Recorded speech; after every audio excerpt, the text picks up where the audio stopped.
Boa noite, meus amigos patriotas de todo o Brasil. Estamos indo rumo aos 12 mil inscritos e eu peço para você me ajudar, porque as plataformas elas estão, assim vamos dizer, com uma certa dificuldade de entregar conteúdo conservador, de direita. Então eu peço a você a sua ajuda, deixando o teu like aqui, se inscrevendo, beleza? E vamos para a primeira notícia, que é essa daqui, ó. PT quer Dino no STF para não concorrer à presidência. Então vou te explicar como é que é esse angudo de caroço aí do PT. É o seguinte, o Flávio Dino, ele vem se destacando na base ali do governo, ele vem sendo um ministro com muito protagonismo, e ele pode sim ser o sucessor de Lula, caso Lula resolva não concorrer à presidência em 2026. Então, dentro do PT, há um lobby dos outros eventuais candidatos para tirar o Flávio Dino dessa disputa.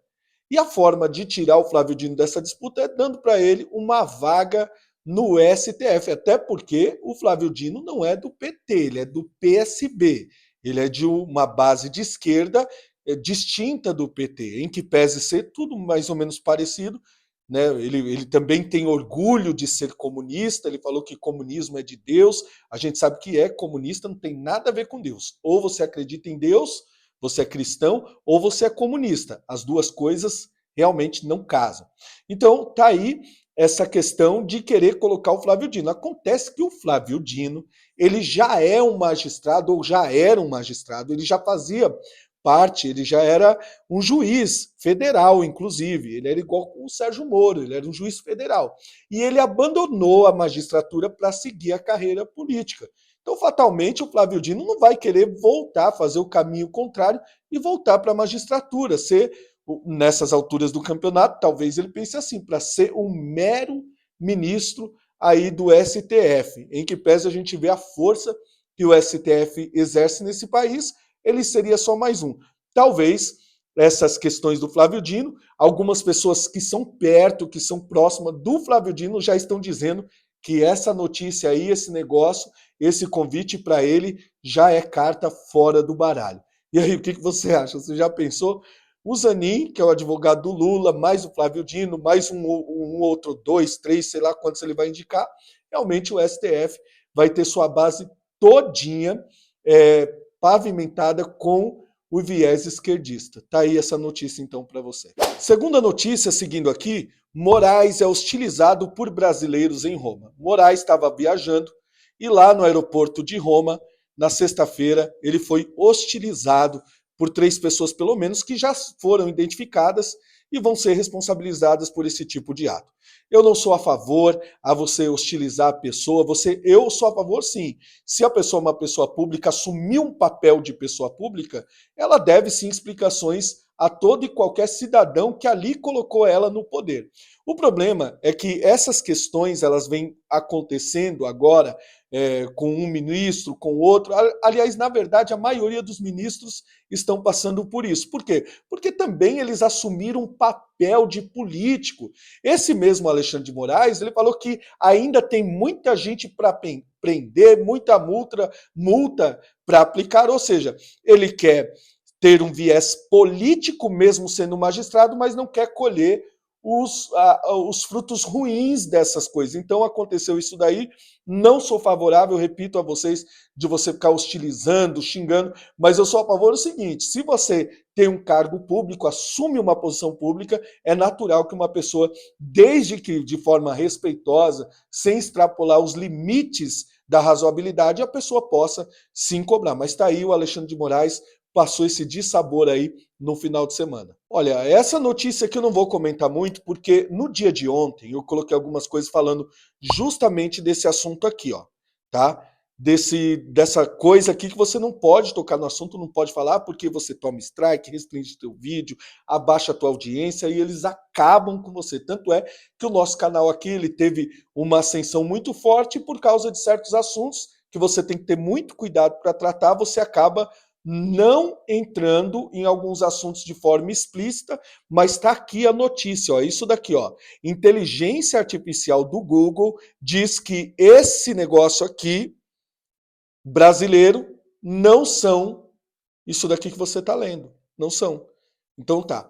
Essa notícia, minha gente, até posso deixar o link ali para vocês, foi divulgado pelo site Terra Brasil Notícias e realmente é uma matéria muito interessante.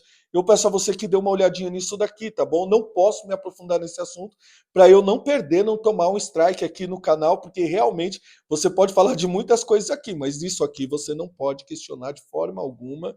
Então tá aí essa notícia, tá? E ainda a fonte dessa notícia aqui é o site G1.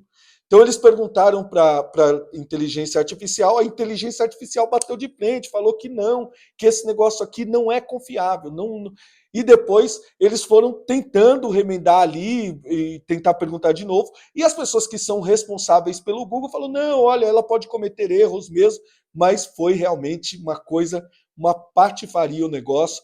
Tá aí para você tomar ciência. E seguindo aqui, depois da patifaria que o Barroso fez naquele congresso da Uni, que aquilo ali para mim realmente foi uma reunião de militantes inflamados falando de democracia, coisa que eles mesmos não defendem, né, na prática. E agora ele está colhendo aí alguns frutos que a galera quer tirar ele fora, na verdade, quer o impeachment dele, mesmo que o Lula tenha que escolher outra pessoa. E tentando acalmar o clima, o Pacheco vai levar desculpa aos bolsonaristas. Só que, gente, ó, esse tipo de gente aí que faz esse tipo de coisas, eles só vão pedir desculpa. Eu não acredito na conversão deles. Eu não acredito nas lágrimas dessas pessoas, que, como o Barroso, porque é aquela lágrima de crocodilo. Ele está derramando as lágrimas, mas ele está devorando a presa. Se ele está sendo obrigado, para mim, ele deve estar sendo obrigado. Alguém falou para ele: ó, veja lá, faz um pedido de desculpas, coloca ali com o Pacheco para dar uma amenizada. E talvez, realmente, eu vou fazer isso para não ser mais prejudicado, porque realmente ele fez uma coisa terrível, horrível, não é a primeira vez. O Barroso é um camarada extremamente reincidente com as questões políticas. Ele não tem imparcialidade, ele mostra que ele tem um lado. Ele já foi desmentido lá nos Estados Unidos, ele estava falando que combateu aquele negócio de voltar para o voto impresso. Eu nem posso falar essa coisa aqui, porque eles me travam tudo. Mas diz que a escolha, né, não ia ser na eletrônica, mas ia ser no papel. E aí uma pessoa levanta no meio da palestra e fala: não, o senhor está mentindo, isso aí não é verdade. Ninguém pediu isso, ninguém estava atrás disso. Aí depois vem perder o mané, depois vem eleição, não se ganha, se toma. Olha, é tanta coisa que esse camarada cometeu. Então, quando ele faz um movimento para apaziguar, pode ter certeza, não é a favor ao povo brasileiro, é a favor a ele mesmo, para ele não tomar um prejuízo maior. E seguindo aqui, mais um dos absurdos da base governista na CPMI do 8 de janeiro. Você vê que a CPMI, eles aprovam os requerimentos que eles querem. A base governista tem muito mais força do que a base da oposição, os de direita, os de esquerda estão muito mais atuantes, em que pese ter alguns senadores e deputados que são aguerridos nessa questão.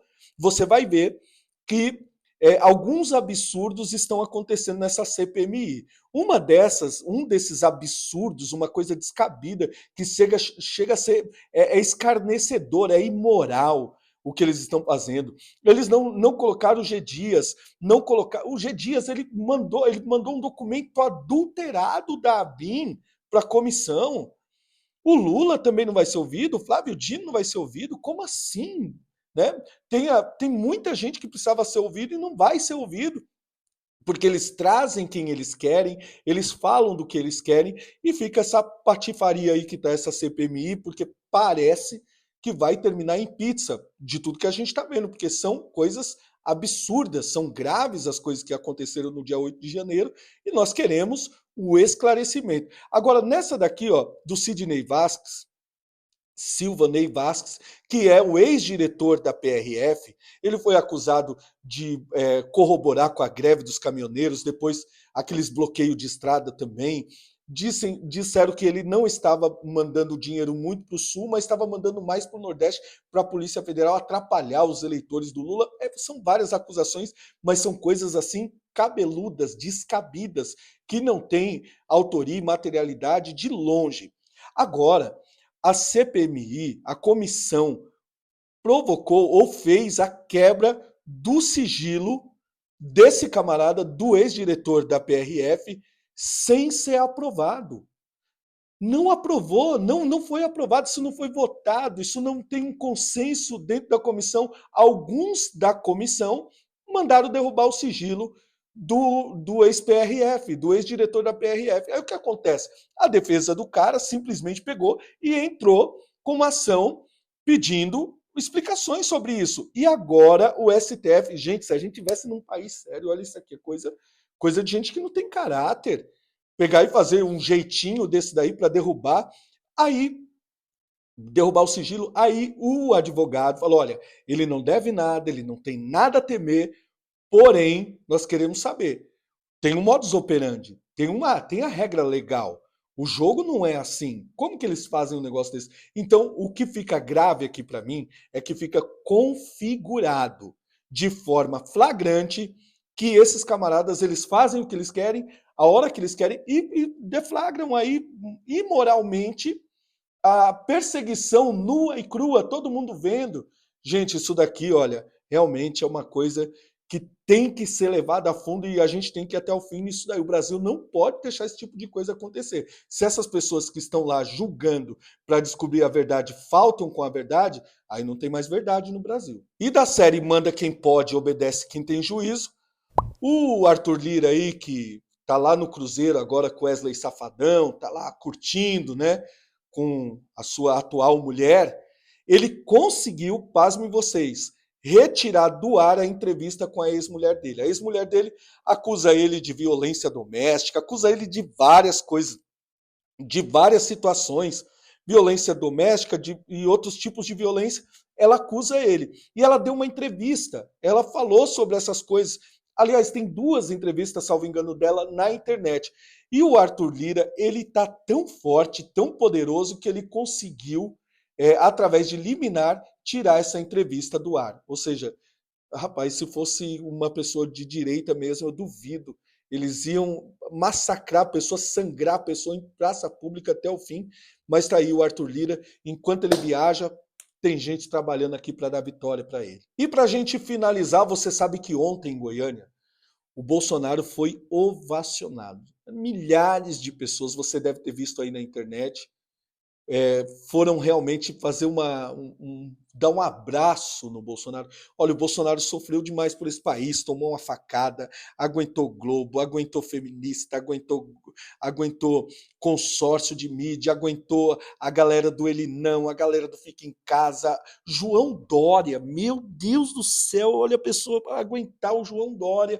O Bolsonaro teve toda essa casta em cima dele, mas uma coisa é certa, o povo reconhece que o Bolsonaro fez um excelente trabalho e nutre um amor pela vida deste homem que realmente nenhuma celebridade brasileira é capaz de parar o trânsito como ele. Ele é tão influente que esse daqui da foto aqui, ó, o Nine, ele não esquece ele, tá? Não esquece.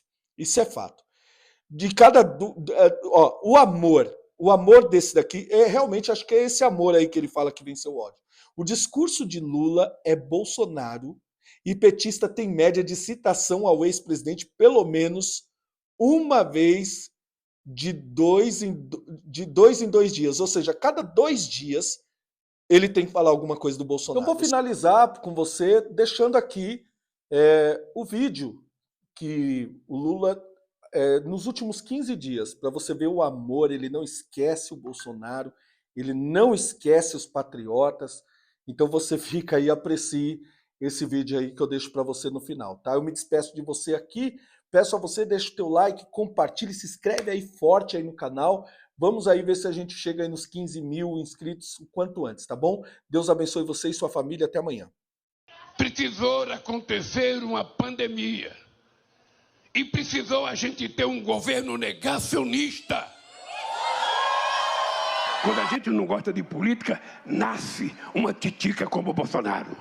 É isso que dá. Parem de dizer que vão entregar ela em 2027.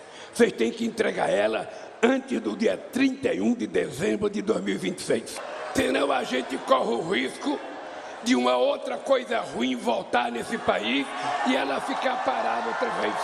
que o negacionista que governava esse país tem que assumir responsabilidade, pelo menos por parte das 300 mil mortes, das 700 mil que morreram nesse país.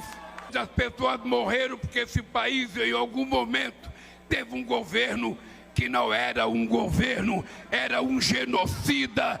Porque o mandato da gente acaba logo, é rápido quando a gente está no governo. Quem deve estar chorando é o Bolsonaro, porque demora para a oposição.